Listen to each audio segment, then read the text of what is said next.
Seigneur Dieu, je veux te placer celui qui va témoigner, Seigneur, celui qui va chanter, Dieu. Ce soir, nous voulons avoir, Seigneur, nos cœurs disposés, Dieu, pour écouter ta parole, Seigneur. Nous voulons être nourris, Dieu, en te plaçant, Seigneur, ton serviteur devant toi, que tu as choisi, Seigneur, en vain, Seigneur, qu'il soit un canal, oui, de bénédiction, Seigneur. Nous sois avec lui, Dieu. Nous te disons merci, Jésus. Amen, mon Dieu. C'est le temps de coucher, Dieu. Je te remercie, Seigneur. Comme disait le cantique, c'est vrai, tu as déchiré le voile, Dieu. Merci parce que la loi nous empêchait. Mais la grâce, Seigneur, est venue vers nous parce que tu savais que nous étions incapables de venir vers toi. Merci parce que je veux considérer ce que tu as fait. Je veux vraiment, Seigneur, m'humilier devant toi, sachant que je suis sauvé par grâce. Seigneur, tout dépend de toi et tout vient de toi. Je te remercie pour ce que tu as fait de ma vie. Je te loue, je te rends grâce pour le cadeau immérité. Je veux apprécier ces moments. Seigneur, je veux mettre mon cœur. Tout ce qui va se faire et tout ce qui va être dit, je veux me nourrir. Qu'aucune parole ne tombe comme cet homme. Je veux désirer me nourrir de toi. Mais dans chaque cœur, le désir de te voir. Seigneur, que ce ne soit pas l'homme, mais toi, oui, tu connais les cœurs. Seigneur, tu connais de ce que nous avons besoin. Oui, tu vois mon frère Samuel, tu l'as déjà inspiré. Tu l'as déjà, Seigneur, révélé le besoin de l'Église. Maintenant, viens, Seigneur, apposer les cœurs. Viens, Seigneur, s'il te plaît, que les cœurs soient sensibles à ta parole. Ah, nous sommes rien du tout. Nous sommes incapables, tu es le fort. Viens te manifester dans les cantiques, les témoignages. Seigneur, nous venons d'apporter ce que nous sommes. Non pas ce que nous faisons, mais ce que nous sommes. Sois béni, Jésus. Amen. Pardon. Frère Jojo, s'il vous plaît, Dieu. Nous voulons te bénir, Seigneur. Et à combien nous voulons te dire merci ce soir. Merci de ta grâce que tu nous accordes de pouvoir être unis en ton nom. Combien je veux t'apporter ton serviteur, notre frère Samuel, devant toi. Merci pour sa visite et la visite de notre frère. Seigneur, je sais et je crois de tout mon cœur que tu lui as donné le mot de Dieu à porter. Et à combien ce soir je m'attends à ce mot. Et j'attends ta parole parce que je sais que tu vas me parler. Je le crois par la foi. Sois béni et glorifié, tu béniras les chants, les témoignages à la gloire de ton nom. Sois béni, mon Père. Je demanderai au frère devant Samuel, un de nos frères, Onzaï Matesh, qui va. Seigneur, nous voulons bénir ton nom. Nous voulons te remercier pour la grâce que tu nous accordes, Seigneur. Une fois de plus, nous pouvons être réunis en ton nom. Seigneur, nous avons compris que la valeur de ces moments, c'est toi. C'est pour cela que nous voulons te laisser la place ce soir. À seule fin qu'il y ait l'onction de Dieu. À seule fin que cette réunion soit bénie de ta part. Seigneur, nous voulons te présenter ton serviteur. Celui que tu as choisi pour amener ta parole. Ta parole, nous savons quelle est la vérité. Ta parole, c'est celle qui crée la vie en nous. Nous voulons te laisser parler ce soir. Parce que tu as les paroles de la vie. Ah, Seigneur, viens dévoiler les cœurs. Viens briser les cœurs ce soir. Et tout cela qu'il serve pour la gloire de ton nom. Nous ne sommes pas là pour élever un homme, Seigneur. Mais nous sommes là pour te donner la gloire à toi. Parce que, Seigneur, tu le mérites. Parce que tu es le Saint. Parce que tu es le juste. Seigneur, nous voulons adorer ton nom. Ce nom qui est au-dessus de tous les noms. À toi la gloire et l'honneur. Amen et amen. Gloire à Dieu. Amen. Nous sommes bien dans la présence de Dieu. Amen. Qu'est-ce que nous allons apporter à Dieu? Souvent et beaucoup, nous apportons ce qu'on fait à Dieu. Mais Dieu n'a qu'à faire ce qu'on fait. Ce qu'il veut qu'on apporte ce qu'on est. Amen. Seigneur, je paye la cotisation, je suis dans l'œuvre, je fais ça, et Dieu te dit, mais toi, qu'est-ce que tu es? Mais Seigneur, je suis un frère. Et il te dit, apporte-moi ta faiblesse. C'est ça, apportons ce que nous sommes à Dieu. Gloire à Dieu. Nous allons chanter un chœur. Je veux demander à notre frère Isaïe, qui nous introduise dans les cantiques. Je demanderai, chaque frère et chaque sœur est responsable de la réunion. Chacun nous participons. Et je veux demander, nous allons passer au service des offrandes, j'ai oublié.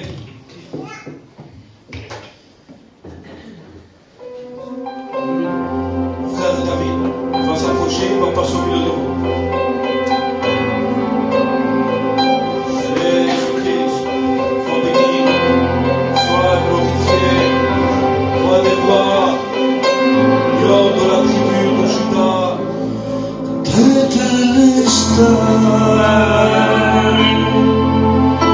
Que arrive ton règne, Cordero, Tetelestai. Tirano, casa e perdieron, Tetelestai.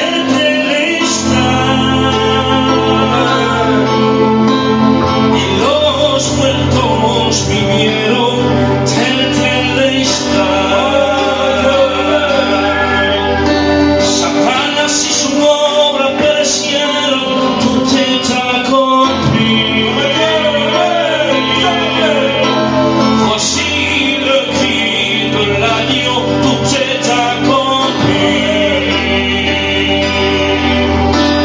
Et les rochers se fondent, tout est accompli.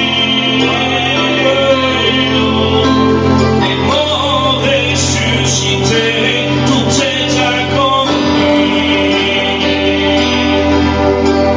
Et Satan fut vaincu. Eli, Eli, Eli, Yahweh, Yahweh, Yahweh, dueño de mi corazón, Santo. Eli, Eli, Eli, Yahweh, Yahweh, Yahweh, dueño de mi corazón, Santo. Enséñame por vivir una luz que no se apaga y me lleno de tanto amor, mi Jesús, y su cruz, mi Jesús, y su cruz, mi Jesús, y su cruz, amando la humanidad. Eli, Eli, Eli, Yahweh, Yahweh, Yahweh, dueño de mi corazón, Santo. Eli, Eli, Eli, Yahweh, Yahweh, Yahweh, dueño de mi corazón, Santo.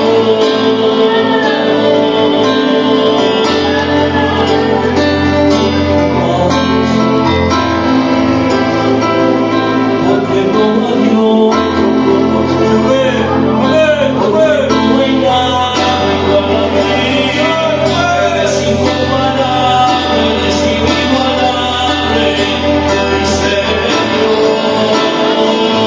Porque no hay otro como tú, porque no hay nada igual a ti. Eres incomparable, eres inigualable, mi Señor.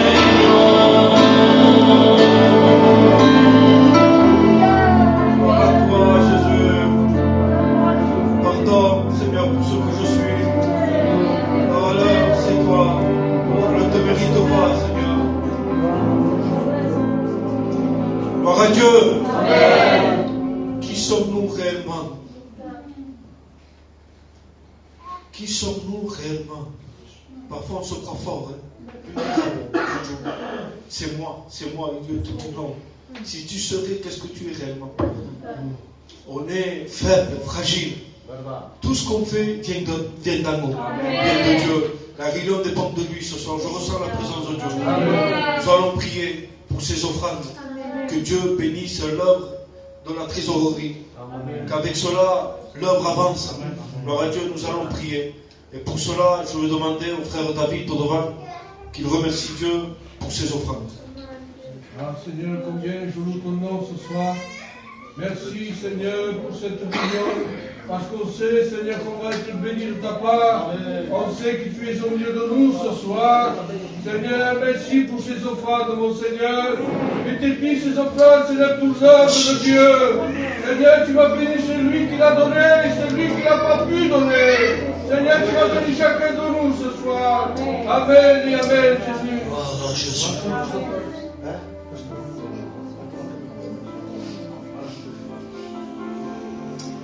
Est-ce qu'il y a la présence de Dieu ce soir? Moi je crois que Dieu est ici ce soir. Il est au milieu de nous.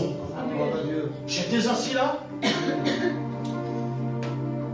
Il me dit, c'est bien de dire, Jésus t'aime. Jésus veut te sauver. Amen.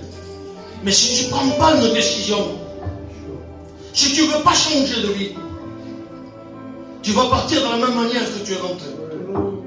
Mais si tu acceptes le Créateur, tu vas sortir d'ici transformé. Tu vas sortir d'ici changé. Nous avons un Dieu qui est capable.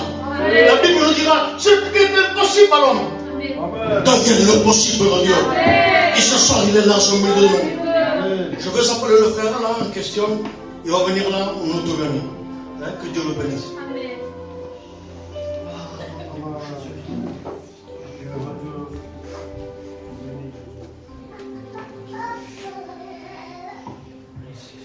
Bonsoir. C'est toujours un plaisir de dire ce que Dieu a fait dans notre vie. Le plus grand des miracles, c'est un cœur changé. Pour ma part, j'étais pas d'une famille chrétienne. Comme tous les gens de notre communauté, on était des catholiques quand ça nous arrangeait à nous. Mais voilà. Je donne grâce à Dieu parce qu'un jour, on est passé par un grand problème dans notre famille. On est passé par la séparation. On a eu un grand fracas, j'ai perdu un jeune frère de 24 ans. Et vous savez, quand on perd un frère, c'est dur. La maison de mon père et de ma mère, ça a été une catastrophe. Je donne grâce à Dieu parce que j'ai l'émotion, parce que j'ai mon frère qui est ici de Perpignan. C'est la première fois qu'il va écouter mon témoignage. Avec mon neveu. Je ne pleure pas pour pleurer, je pleure de joie. Je pleure de joie parce que mon frère est là pour écouter le témoignage. Et avant de venir ici, le pasteur sûrement qui peut-être me dira, on a eu un combat spirituel avec l'ennemi. Il a voulu me mettre en déroute. Il n'a pas voulu que j'apporte le témoignage. Mais avec la grâce de Dieu, je vais apporter ce que j'ai vécu. Alors, comme je vous disais, je suis passé par la séparation. Un jeune frère de 24 ans. Comme je disais, mon père et ma mère, comme des parents. Et il n'y a pas pire. Nous, on dit un poème, Ethan, qui dit que c'est par pierre. C'est-à-dire que ce soit pour les pierres, ce malheur-là. Parce qu'on ne souhaite pas ça. Mon père, comme un homme, est parti. Il avait ça, il allait jouer, passer des moments et ma mère, comme ma maman, elle se retrouvait seule, en train de pleurer. Et elle a pleuré maintenant. Et j'étais avec ma mère, souvent avec ma mère, et je disais, maman, ça veut dire quelle étoile fracassée qu'on a eu dans notre vie. Et ça a duré un temps comme ça. Je ne veux pas vous mémoriser l'homme que j'étais, parce que je n'étais pas méchant, mais je n'étais pas grave non plus à Dieu. Comme tout jeune de ma communauté, j'ai vu ce qu'il y avait dans le monde. Je ne veux pas déclarer tout ce que je faisais, mais tout ce qui avait été bon.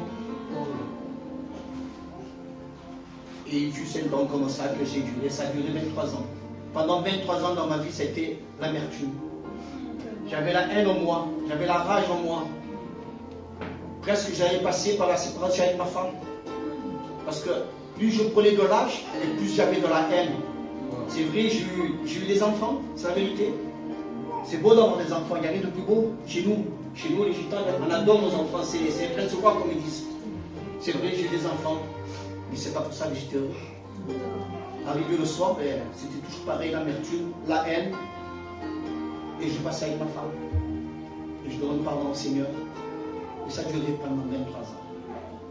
Pendant 23 ans, J'étais dans ma tête en prison, parce que le plus gros combat, c'est dans la tête. Pendant 23 ans, c'était un combat. C'est comme on aurait dit le prison, je ne sais pas si vous connaissez, la prison QHS, c'est quartier de sécurité. J'étais comme ça, enfermé pendant 23 ans, c'était tous les jours un combat avec moi. Je donne grâce à Dieu que jusqu'au jour où j'entends un témoignage. C'est important de dire le témoignage. Ce que Dieu peut faire dans le cœur. Parce que quand il est venu me chercher, j'étais au plus bas. Mais un témoignage, un mot de Dieu. Et ma vie a changé. Ces deux frères qui parlaient, c'est qu'ils avaient vu eux s'approcher de Dieu aussi et témoigner d'un frère qui avait perdu son père, pardon.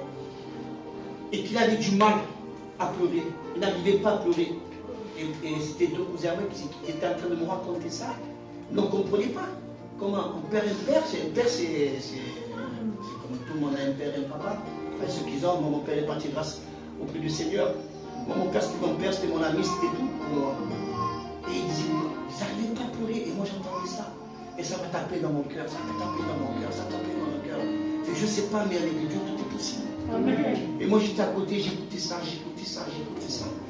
Arrivé le soir, je n'ai pas fini le rang de prière parce que je ne suis pas quelqu'un d'élégant. Je n'ai pas de trop de paroles, je dis avec mes paroles simples. Et je dis, Seigneur, c'est à ce temps que tu as donné la paix. Alors je voudrais cette paix. Et avec le respect que je vous dois, je me suis couché. Le lendemain, quand j'ai ouvert les yeux, j'ai crié. Mais un cri que ma femme a pris peur. Qu'est-ce qui t'arrive? Et je disais, c'est mon frère. Vous savez, quand vous vivez avec 23 ans de haine, parce que c'est de la haine que j'avais en moi. C'était une haine que je ne peux pas vous expliquer comment elle était. Et j'avais cette haine, et d'un coup, je me suis senti léger. Je dis, Seigneur, mais c'est mon frère. Je vous assure, depuis ce jour-là, je n'ai pas quitté le Seigneur. Ça ne veut pas dire que j'ai oublié mon frère. Je me lève avec lui, et je me couche avec lui. J'ai la paix. Et ce que Dieu a fait voir en moi, c'est que mon père, c'était un ancien de notre communauté. C'était un homme qui était droit, qui était Dieu. A touché son cœur. Ma mère, avec son âge avancé, il lui a touché son cœur. Mon père est parti, mais il est parti au Seigneur. Je sais que je le reverrai. Et je vous dis, si vous ne connaissez pas le Seigneur, je ne vous connais pas. Vous êtes dans le bon lieu. Que Dieu vous bénisse.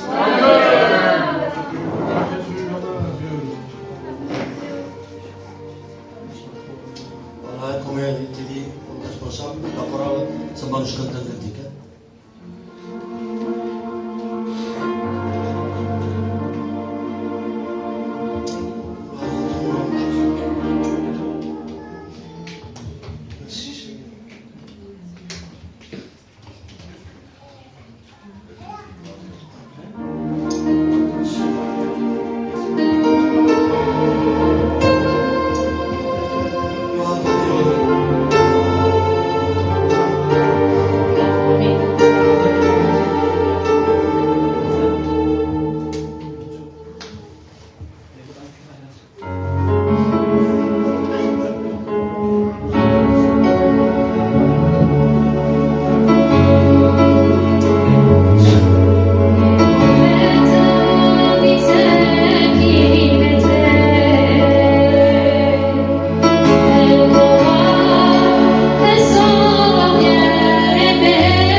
vient le moment d'écouter Dieu parler. Vous t'écoutez Dieu ce soir.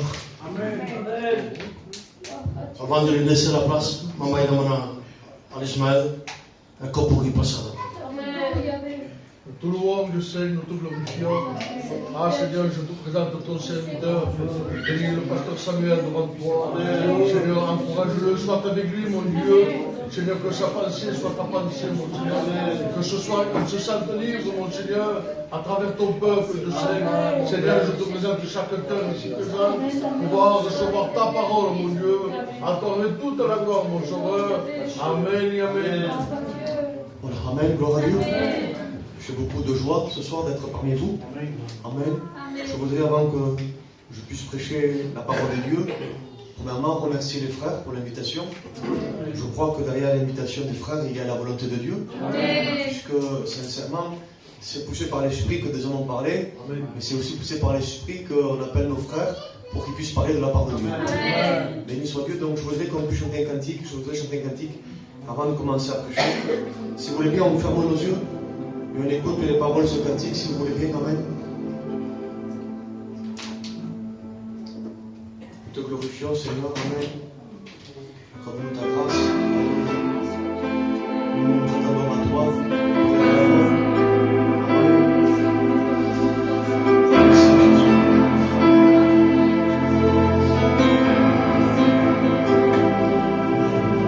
Estás perdido en este mundo,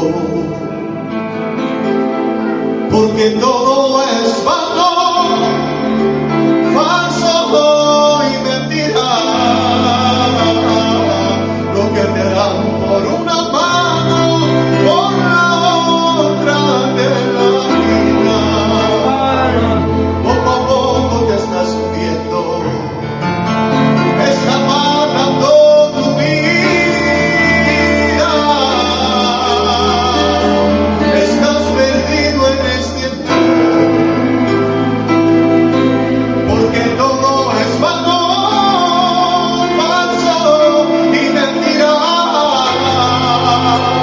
Lo que te dan por una mano, por la otra te la quitan. Poco a poco te estás hundiendo, te está matando tu vida. Pero Él te puede resucitar, como lo hicieron a Lázaro. Él te puede levantar, y al instante mismo tu vida puede cambiar. Y en el libro de la vida, tu nombre escrito en la obra, ha venido para el pecador. El Señor te quita las penas, la angustia y el dolor. Él te da una nueva vida y un nuevo corazón. Qué bueno es de apartecerle. Dale tu vida a Dios, porque el día de mañana no te apartenece.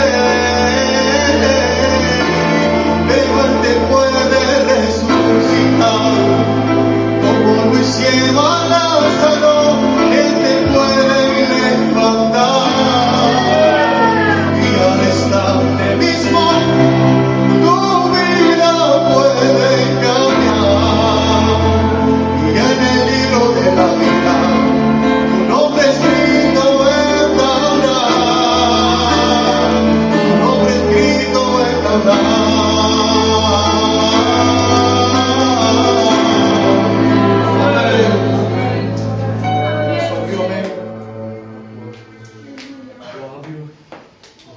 Ce cantique peut être une réalité dans ta vie.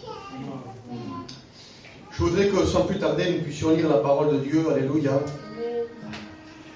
Nous allons lire quelques textes ensemble avant de commencer. Ce soir, je vais évangéliser.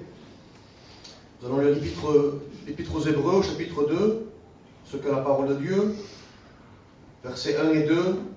C'est pourquoi nous devons d'autant plus nous attacher aux choses que nous avons entendues, de peur que nous soyons emportés loin d'elle. Un peu plus loin, il est écrit: comment échapperons-nous en négligeant un si grand salut? Amen. Nous allons lire encore un passage de la parole de Dieu, Actes, chapitre 27. Nous lisons le verset 11 et le verset 44. Le centenier écouta le pilote et le patron du navire plutôt que les paroles de Paul. Nous lisons le verset 44 ensemble.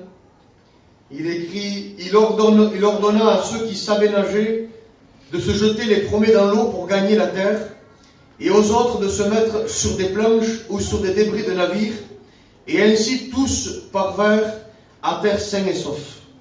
On peut dire amen à la parole de Dieu. Amen. Béni soit le nom du Seigneur. Amen. Ce soir, eh bien, je crois que Dieu peut transformer ta vie. Amen. Je crois ce soir que le Seigneur a la toute puissance de se glorifier et de faire de ta vie un chef-d'œuvre. Parce que Dieu est l'architecte et le constructeur, et en tant qu'architecte, il sait déjà la fin d'une chose avant son commencement. Toi, tu es venu et tu découvres la réunion au fur et à mesure, mais lui, il sait comment tu peux sortir de cette réunion. Et le Seigneur voudrait te faire grâce. Je crois que d'un cœur pécheur, il peut faire de toi un cœur purifié par le sang précieux de Jésus.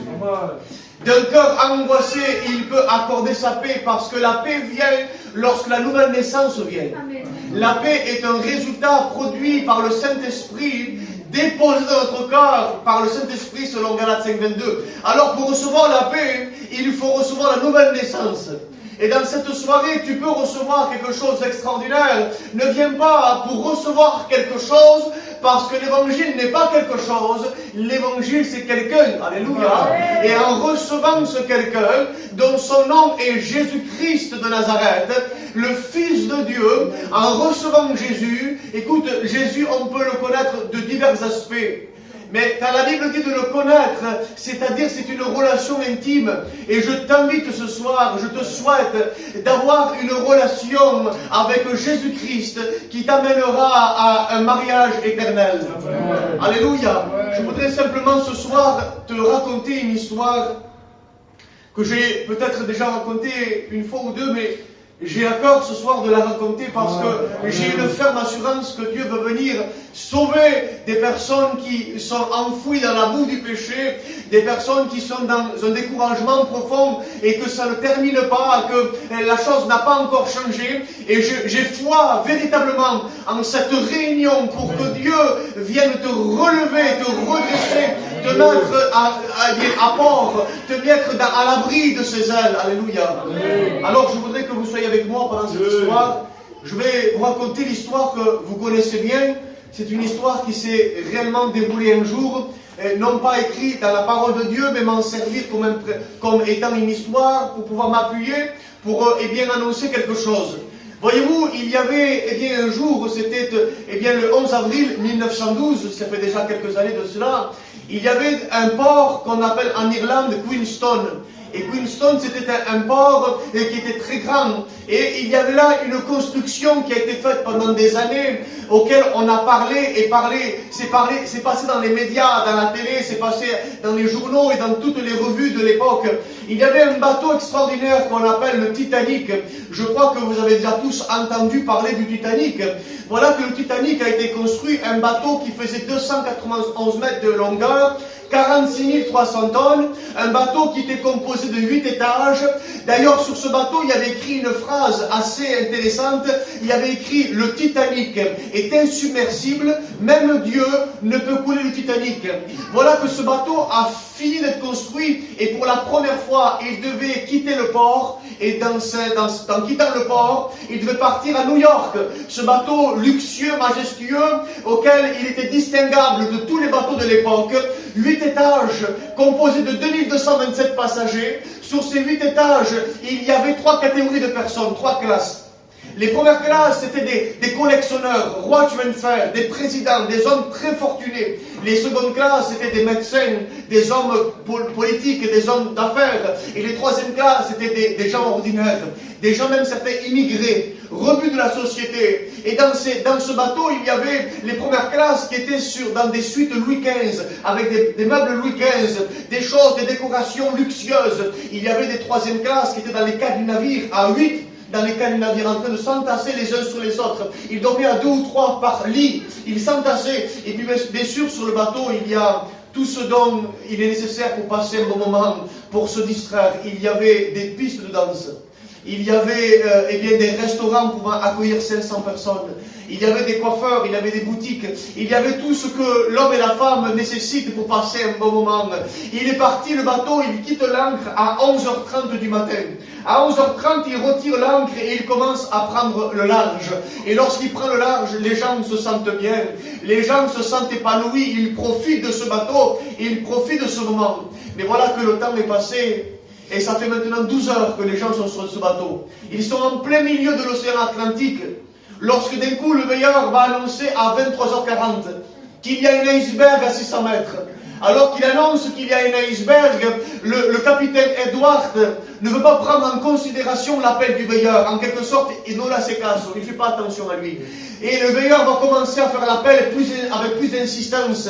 Mais voilà que le bateau était déjà trop près de l'iceberg. Par la vitesse qu'il avait et par le poids, il ne pouvait pas se permettre de tourner. Donc il s'est dit, on va accélérer pour le casser. Ce que le capitaine ne savait pas, c'est que l'iceberg est plus grand à l'intérieur de ce qui est invisible qu'à l'extérieur de ce qui est visible.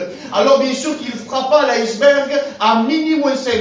Et à minuit pile poil, le capitaine prend la décision de mettre des feux d'artifice en l'air et de faire appel à tous les radios pour dire SOS, aidez-nous, nous coulons à pic, nous allons sombrer, nous sommes en plein milieu de l'océan Atlantique.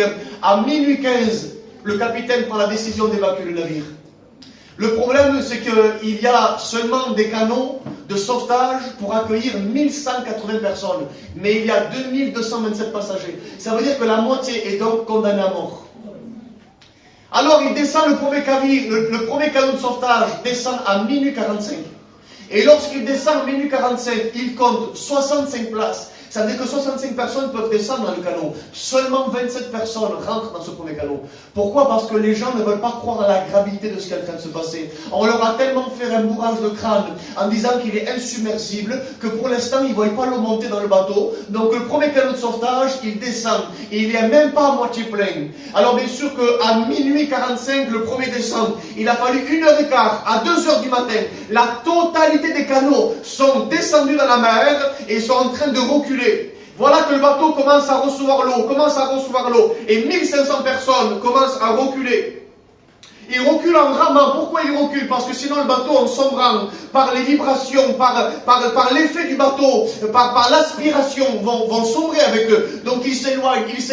Peut-être que les femmes voient leur mari sur le bateau en train de couler. Peut-être que la mère voit son fils sur le bateau en train de couler. Peut-être que la famille s'est déchirée, s'est dissociée. Mais voilà que les femmes et les enfants ont été sauvés d'abord. Et il y a un grand nombre d'hommes qui sont sur le bateau en train de couler. Le bateau se déchire par 90 mètres par le milieu et tombe dans l'océan glacial. Les gens sont sur le bateau, ils sont en train de chanter un cantique. Et le cantique qu'ils chantent en anglais, c'est plus près de toi mon Dieu.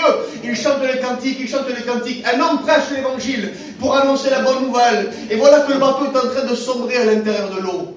Laissant avec lui, faisant à peu près 1300 morts, les gens sont en train de couler. Et les gens maintenant sont dans l'eau.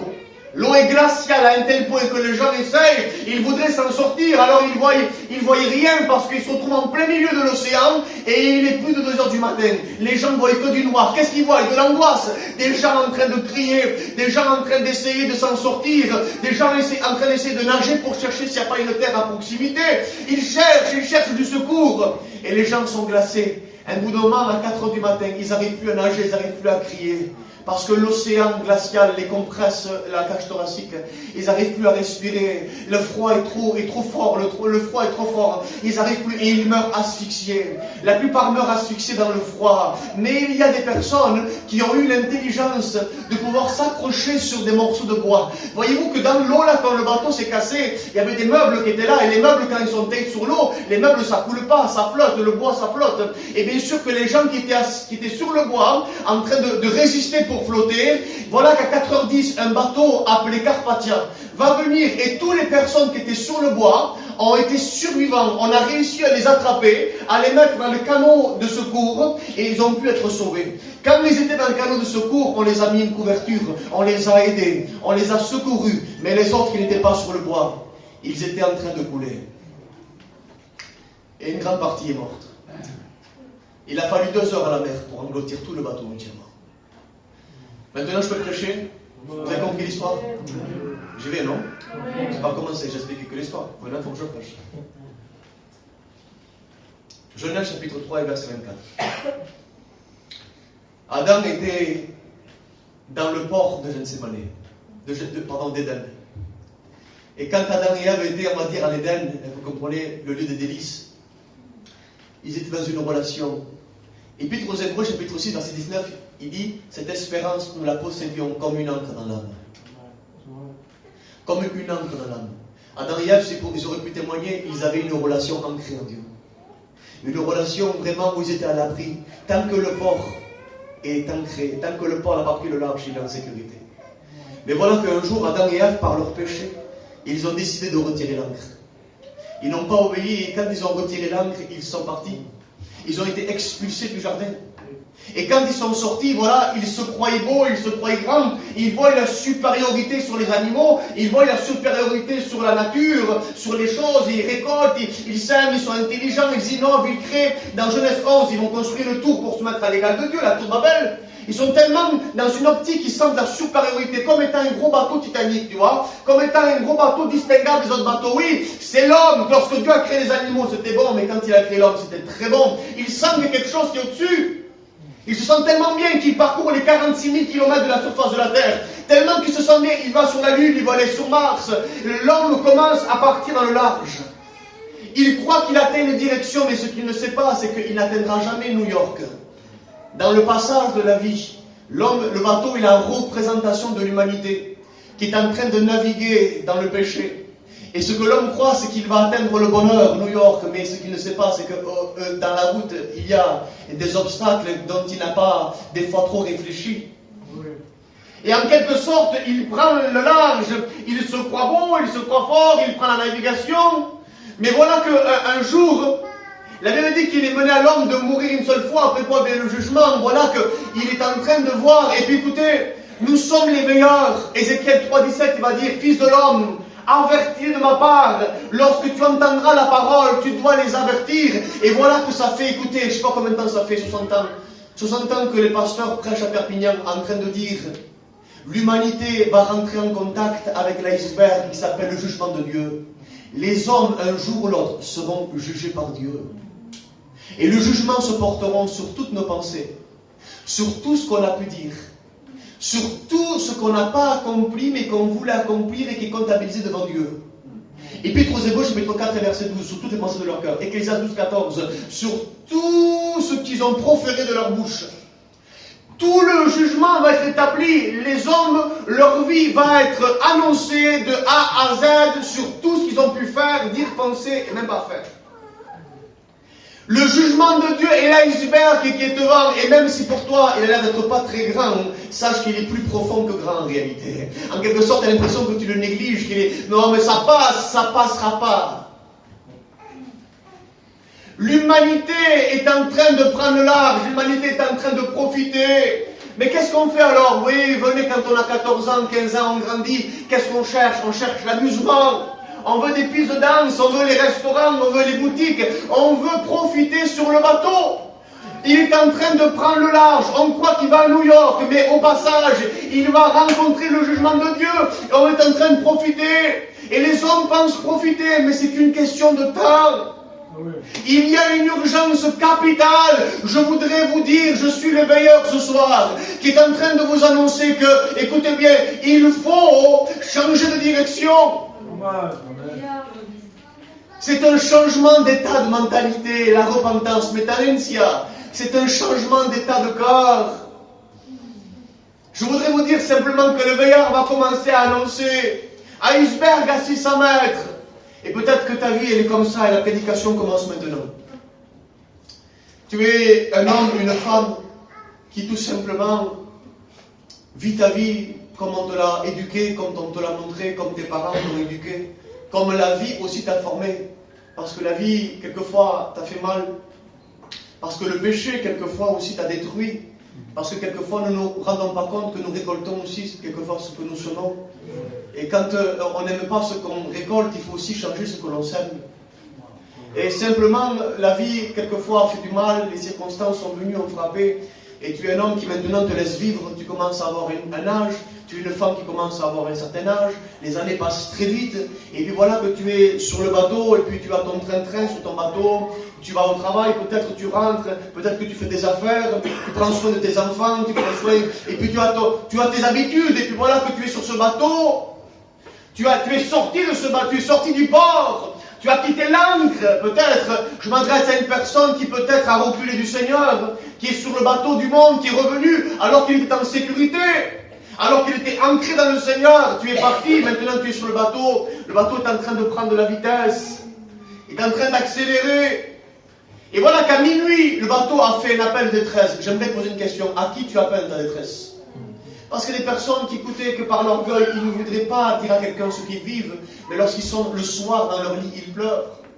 Lorsqu'ils sont dans une situation où ils n'ont pas de solution, où l'argent ne peut pas arranger leur histoire, où eh bien, tous leurs efforts et leurs muscles ne peuvent pas arranger leur situation, et qu'ils se sentent démunis, qui voient leur femme pleurer, qui voient leur enfant pleurer, qui voient leur situation qui ne change pas, qui voient que les années sont en train de passer, les rides commencent à arriver, que la situation n'a pas encore changé. Ils voient que dans leur cœur il y a un besoin, et ils savent que le besoin se résout en Jésus, mais c'est comme s'ils ne peuvent pas, ils n'y arrivent pas. À qui fais-tu appel ta détresse? Écoute, la Bible dit, c'est Jonas, le livre de Jonas, les paroles de Jonas, ou les paroles du psaume aussi.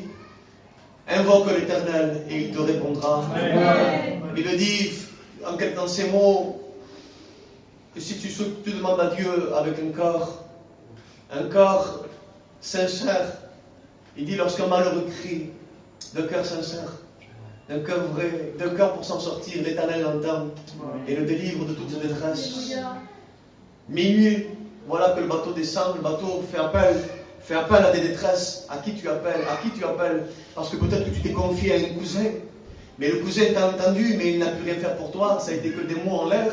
Peut-être que tu t'es confié à ta soeur, et ta soeur t'a entendu, mais ta soeur est au courant de ta situation, mais elle ne peut rien faire pour toi. Peut-être que tu as partagé tes besoins à ta mère, mais ta mère t'a entendu, et les hommes t'entendent, et les femmes t'entendent, mais on ne peut rien faire à part prier pour toi. Mais ta situation n'est pas arrangeable par l'homme, ta situation n'est pas arrangeable physiquement. Il faut une intervention de Dieu. À minuit 15, dans le bateau, on commence à descendre des calots. Mais il compte 68 places, seulement 27 personnes descendent. Vous savez pourquoi? Parce que les gens ne veulent pas croire à la gravité de ce qui est en train de se passer. Lorsqu'on est passé par le Covid, avec beaucoup de respect, je dis ça parce que chez vous, à Perpignan comme chez nous, il y a eu beaucoup de dégâts.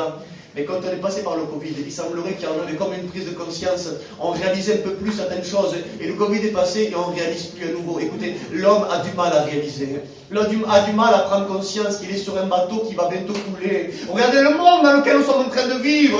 Nous sommes dans un monde de perdition, où il y a des choses que jamais on n'aurait pu concevoir. Même dans notre peuple gitan, je suis un gitan comme vous, même dans notre peuple, il y a des choses qui sont rentrées que jamais nos anciens auraient permis que ça rentre. Des choses qui ont changé. On a essayé de conserver, on a essayé d'être des conservateurs dans beaucoup de choses, mais même dans beaucoup de choses, il y a des choses qui ont changé. Dans le négatif, écoutez, le monde que l'on est en train de vivre ne va pas aller en s'arrangeant. Ça va aller que de pire en pire et de pire en pire. Nous sommes en train de vivre la fin des temps. Nous croyons avec assurance que Christ est plus proche de nous que le jour où nous avons cru. Et nous sommes en train de dire non, mais ça c'est pour les alléluia, ça c'est pour les chrétiens. Vous, allez-y, rentrez sur le bateau. Nous on croit que le Titanic ne coulera pas. Vous, allez-y, ça compte 68 places, mais seulement 27 personnes rentrent à l'intérieur. Allez-y, nous, on reste sur le bateau. Nous, on croit que ça va pas couler. Ça va couler. Écoutez, la vraie solution, c'est de croire que l'évangile, c'est la vérité. Et qu'il faut rentrer dans le canot de l'évangile. Il faut sortir du bateau. Il faut sortir du Titanic, il faut sortir de ta mentalité, il faut sortir du monde et rentrer dans le canot de sauvetage qu'on appelle Jésus-Christ, qu'on appelle la croix, qu'on appelle l'évangile. Écoutez, comment c'est possible qu'un bateau en plein milieu de l'océan Atlantique frappe un iceberg et qu'on peut rentrer des gens dans des canots de sauvetage et que les gens ne veulent pas rentrer sur le canot de sauvetage? Mais c'est une histoire vraie ce que je suis en train de vous dire. Autant que pour vous, assis maintenant, 100 ans après, c'est illogique, autant que c'est illogique de voir que tu es en train de couler sur un bateau qu'on appelle le monde et que tu ne veux pas rentrer dans l'évangile. Les gens sont en train de descendre et les gens vont dans le bateau. Comme toi, tu vois que ta famille s'est convertie, tu as un frère converti, tu as une soeur convertie, tu as un oncle converti, tu as un neveu qui s'est converti. Donc des gens sont en train de rentrer dans les canaux de sauvetage. Mais toi, tu demeures toujours dans le bateau. Tu vois que les gens commencent à être en sécurité et que tu sens que dans leur visage, ils sont apaisés, mais tu vois, toi, qu'autour de toi, sur le bateau, il y a des gens qui sont angoissés, qui sont en train de voir que l'autre est en train de monter. Imagine la situation, tu es sur un bateau où tu vois les gens qui sont angoissés, tu sens que le bateau commence à couler, tu sens que ça tremble, et pourtant tu restes là alors que tu as l'opportunité de descendre. Imaginez-vous le déchirement de la femme quand elle voit son mari sur le bateau en train de sombrer. C'est exactement ce que ta femme ressent en tant que chrétienne lorsqu'elle te voit en train de sombrer dans ton angoisse. C'est exactement ce que ressent la femme lorsqu'elle voit son fils en train de sombrer dans l'angoisse. C'est exactement le ressenti de voir quelqu'un que l'on aime, qu'on est en train de le voir sombrer, qu'on sait qu'il va mourir. On sait que le froid va le tuer, on n'a pas d'autre solution, on voudrait l'aider, mais écoutez, nous on ne peut pas aller dans l'eau comme ça et on va mourir nous aussi. Non, il faut que ça soit une démarche qui vienne de toi, où tu viens dans le bateau. Écoutez, il est 2h du matin, lorsque tous les bateaux de sauvetage ont commencé à reculer. Et je voudrais m'adresser à une personne, peut-être que ta femme a tellement essayé de vouloir t'aider, peut-être que tu as été dur avec elle, que finalement, elle a pris un peu de recul, et elle prie pour toi maintenant. Peut-être qu'il y a des personnes qui voulaient te faire du bien, et parce que tu as eu une réaction envers eux, ils ont pris un peu de recul. Alors quelquefois, on va vers ceux qui ne nous aiment pas trop, et on voudrait rester avec eux, et ceux qui nous aiment, finalement, c'est avec eux qu'on recule. Et je voudrais te dire simplement, ces personnes reculent, mais elles t'aiment tout leur cœur, elles voudraient tellement que vous soyez ensemble. Tellement que vous soyez chrétiens. Vous savez, je dis quelque chose, je ne sais pas qu'est-ce que je suis en train de dire. Mais j'ai une certitude que ta compagne t'aime, que ton compagnon t'aime, qu'il y a des gens qui t'aiment et qu'ils voudraient être proches de toi dans l'évangile et qu'ils n'ont pas cette opportunité que vous soyez ensemble. Il y a peut-être des foyers divisés parmi vous. Et j'en suis certain parce que vu comment Dieu est en train de faire la prédication, il y a des situations où il y a des gens qui sont convertis et des gens qui sont inconvertis. Il y a du mélange et ils ne sont pas ensemble. Et il y a une souffrance qu'ils ne sont pas ensemble. Écoutez, voilà qu'à 2h du matin, ils sont là. Et ils sont en train de couler. Les gens de ce bateau sont en train de couler. Mais voyez-vous à quoi ils se sont attachés, ces gens-là? Ils se sont attachés eh bien, à leur précieux trésor. C'est pourquoi? Parce que l'histoire dit que certaines personnes, ils avaient des belles voitures. Et ils ont voulu couler avec leur voiture. Parce qu'ils ne voulaient pas lâcher leur voiture. Ils savaient qu'ils allaient mourir, alors ils disaient « je meurs avec ma voiture ». Des personnes ont voulu récupérer des objets, mais les objets étaient lourds, ils ont coulé avec. J'aimerais te dire, l'argent, ça coule. Prends une pièce, mets-la dans l'eau, qu'est-ce qu'elle fait? Elle coule. Il y a des personnes qui sont en train de couler sur un bateau qu'on appelle le monde, et au lieu de courir dans les canaux de sauvetage, ils sont en train de s'attacher à l'argent qui est en train de couler dans l'eau. Ils sont en train de s'attacher à des valeurs qui, ces valeurs pour toi, avaient l'air d'être bonnes lorsque tu étais dans la terre, mais maintenant qu'on est sur un canot de sauvetage, maintenant qu'on est en plein milieu de l'océan Atlantique, les voitures ça coule, l'argent ça coule, tout ce qu'il y a sur la terre ça coule, mais j'aimerais t'annoncer une bonne nouvelle, c'est que s'il y a tout qui coule, il y a quelque chose qui flotte. Et la chose qui flotte, ça s'appelle le bois. C'est pour ça que nous avons lu Actes des Apôtres, chapitre 27 et verset 11. À l'époque de Paul, eh bien, l'homme qui était avec Paul, le centenier, n'a pas voulu prendre en considération les paroles de Paul. Ainsi, ils ont échoué. Ils se sont crachés, les frères. Mais lorsqu'ils se sont crachés, Paul a dit une parole. Que ceux qui savent nager, qu'ils aillent jusqu'à l'île de Malte, mais que ceux qui ne savent pas nager, qu'ils s'accrochent au bois. Dans cette soirée, ne t'attache pas à des choses qui vont couler, parce que tout ce que tu vois est vanité et poursuite du vent. La haine est vanité, l'argent est vanité, la théologie gitane est vanité. Les choses vont passer, nous ne sommes pas sûrs encore que nous allons conserver pendant des centaines d'années notre tradition gitane. Des choses sont vanité, des choses sont vanité. Nous nous attachons à des choses qui sont en train de nous faire couler parce qu'on ne veut pas lâcher. Voyez-vous, en Afrique, lorsqu'ils veulent attraper des singes intelligents, vous savez qu'est-ce qu'ils font? Ils creusent un trou par terre et ils mettent des cacahuètes. Et voyez-vous, pour mettre la main dans le trou, le singe rentre sa main, chope la cacahuète qui sent bon. Et lorsqu'il veut ressortir, le poing est tellement trop fermé et trop serré qu'il ne peut pas sortir. Alors les braconniers arrivent, et lorsque le braconnier arrive, le singe a la capacité de lâcher la cacahuète remettre sa main comme ça et ressortir, mais il aime tellement ce qu'il a dans sa main, qu'il préfère se faire attraper par les braconniers plutôt que de lâcher. Quelquefois, il y a une œuvre de l'ennemi qui est en train de t'entrelacer parce que tu gardes quelque chose dans la main alors que si tu lâches, tu as l'opportunité de courir dans les bras de Jésus. Il y a, à l'endroit où tu es en train de sombrer, il y a des morceaux de bois qu'on appelle la croix du calvaire, dressés il y a 2000 ans en arrière. Si la voiture ça coule, le bois ne coule pas. Tu peux t'appuyer sur lui indéfiniment. Tu ne couleras pas à partir du moment où tu seras appuyé sur lui. Amen. Lorsque tu sens que tu coules, il y a une solution pour toi. Quand tu sens que ton foyer c'est la division, il y a une solution pour toi. Quand tu sens que ta vie spirituelle est en train de sombrer, il y a une solution pour toi. La solution c'est de revenir là où ça flotte, la croix du calvaire et la possibilité, l'instrument, lorsque le déluge arrive. Genèse 6:5. Toutes les pensées de leur cœur se tournaient constamment et uniquement vers le mal. Lorsque l'homme se tourne vers le mal, lorsque le mal l'envahit, le déluge commence à arriver. Et quand le déluge arrive, il n'y a que le bois qui flotte. Le bateau de Noé a flotté. Oh, je voudrais te dire ce soir, si tout sombre autour de toi, si tu sens qu'il n'y a plus d'espoir, les médecins n'ont plus d'espoir pour toi, la situation est trop compliquée, la famille ne peut pas arranger la situation, le fils est drogué, il ne peut pas changer, la fille est divorcée, ça ne peut pas changer, la fille est dépressive et ça ne change pas, le mari aime bien l'alcool et ça ne change pas, la situation n'a pas de changement possible, il y a une solution, ça s'appelle la croix du calvaire, je t'en supplie, ça serait une folie. Que tu sois dans le noir de l'océan Atlantique, en train de sombrer. Tu essaies de nager, qu'est-ce que tu vois? Rien. Venez, on va par là-bas, venez, on nage. On essaye par nos efforts de trouver une solution, mais où est la solution? Lorsqu'il est 4 h du matin, en plein milieu de l'océan Atlantique, lorsque le froid du péché commence à te serrer la poitrine, où est-ce qu'on va? Où on cherche une solution? Où est-ce qu'on va? Écoute, il y a une solution, accroche-toi au bois, on va venir te chercher. Parce que si tu attends et qu'on appuie sur le bois, il y a un bateau qui va arriver qui s'appelle non pas Carpathia mais Jésus. Amen. Jésus est le bateau par excellence, qui est la représentation de l'arche de Noé.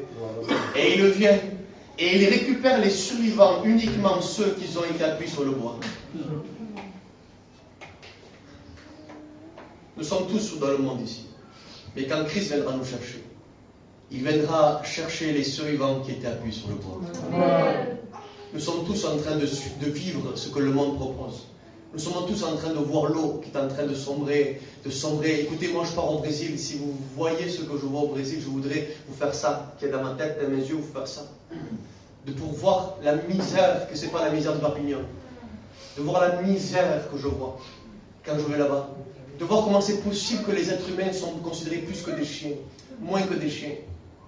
Moins que des animaux. Comment c'est possible que même les gitans n'ont même pas le droit d'entrer dans des magasins?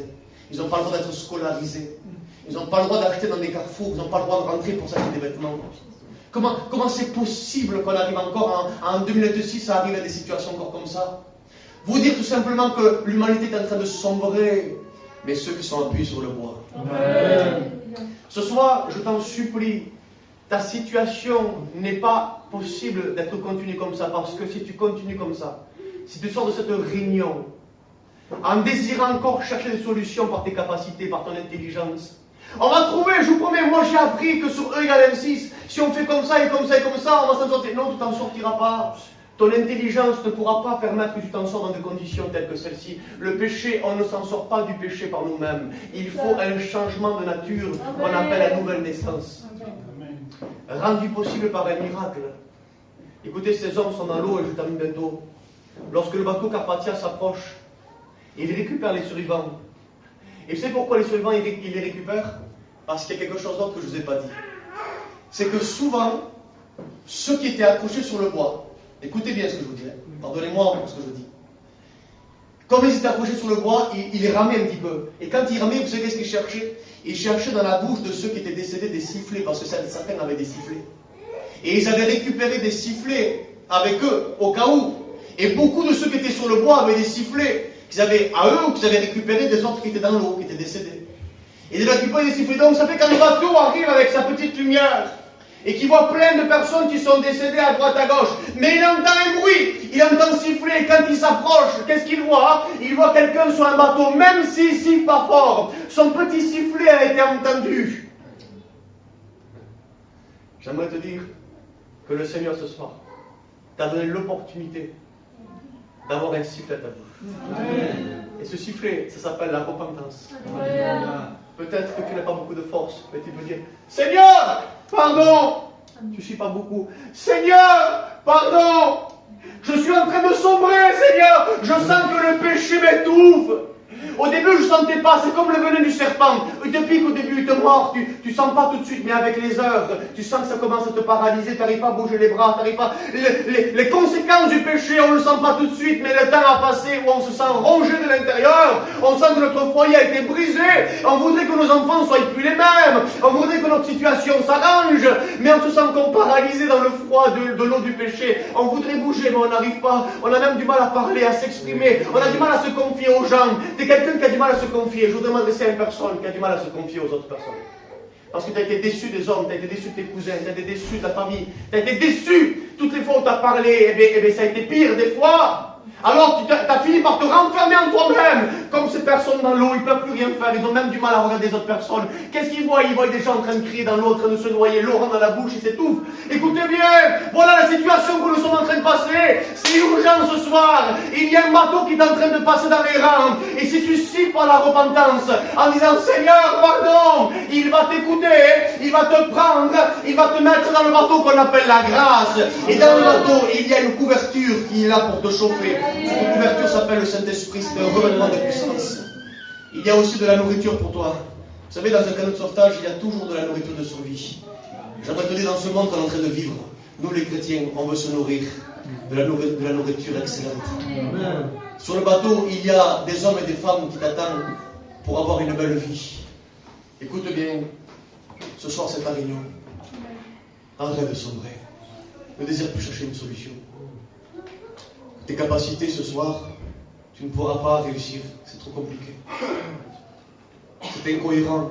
Incohérent qu'un bateau vienne pour te sauver et que tu dises non, je veux rester dans l'eau, je suis bien là. J'ai froid mais je suis bien. Non les frères, ce serait incohérent. Un bateau vient te chercher ce soir. Rentre dans le bateau. Arrête de réfléchir. Oui mais le bateau s'il est de couleur rouge, moi j'aime pas trop, j'aurais voulu qu'il vienne un bateau de couleur bleue.